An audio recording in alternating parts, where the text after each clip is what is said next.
Hello my dear friends, আসসালামু আলাইকুম। Usman Sahal medical services YouTube চ্যানেলের পক্ষ থেকে আপনাদেরকে জানাই স্বাগতম। আশা করি আল্লাহর রহমতে আপনারা সবাই ভালো আছেন।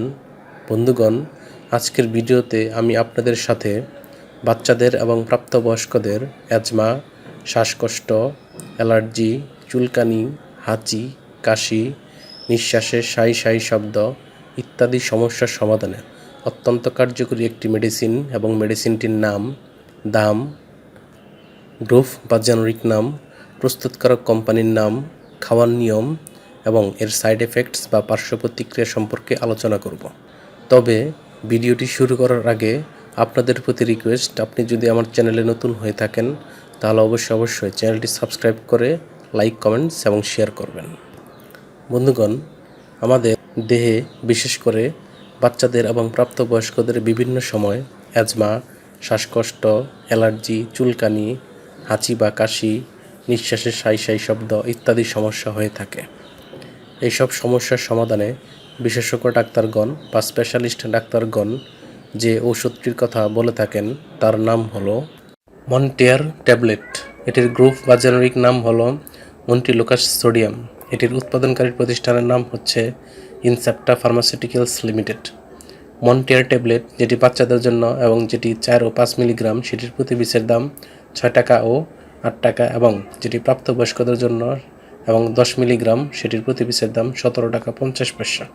এটি খাওয়ার নিয়ম হচ্ছে 6 মাস থেকে 5 বছর বয়সী শিশুদের জন্য 4 মিলিগ্রামের একটি করে ট্যাবলেট দিনে একবার।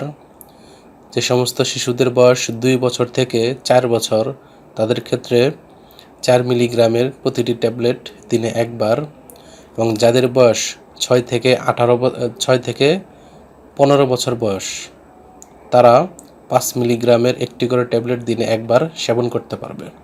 অন্যদিকে যাদের বয়স 15 বছর বা তার ঊর্ধ্বে, তারা 10 মিলিগ্রামের একটি করে ট্যাবলেট দিনে একবার সেবন করতে পারবে। এই ট্যাবলেটটি খাওয়ার পর সামান্য কিছু সাইড এফেক্টস বা পার্শ্ব প্রতিক্রিয়া দেখা দিতে পারে, যেমন ডায়রিয়া, জ্বর, পরিপাকতন্ত্রের অস্বস্তি, মাথা ব্যথা, বমি বমি ভাব, স্নায়বিক যন্ত্রণা, পেশির ব্যথা, মাথা ঘোরা, মুখের শুষ্কতা, ঘুমের সমস্যা ইত্যাদি সাধারণ পার্শ্ব প্রতিক্রিয়া দেখা দিতে পারে। গর্ভাবস্থায় এবং স্তন্যদানকালীন সময়ে এই ঔষধটি সেবনের পূর্বে অবশ্যই রেজিস্টার্ড চিকিৎসক বা বিশেষজ্ঞ ডাক্তারের পরামর্শ নিয়ে এই ঔষধ সেবন করতে হবে। এই ঔষধটি আলো ও তাপ থেকে দূরে, ঠান্ডা এবং শুষ্ক স্থানে রাখতে হবে এবং 30 ডিগ্রি সেন্টিগ্রেড তাপমাত্রা নিচে সংরক্ষণ করতে হবে এবং শিশুদের হাতের নাগালের বাইরে রাখতে হবে। একই সাথে ঔষধটি ক্রয়ের পূর্বে অবশ্যই এর উৎপাদন তারিখ এবং মেয়াদ উত্তীর্ণের তারিখ দেখে নিতে হবে। ধন্যবাদ।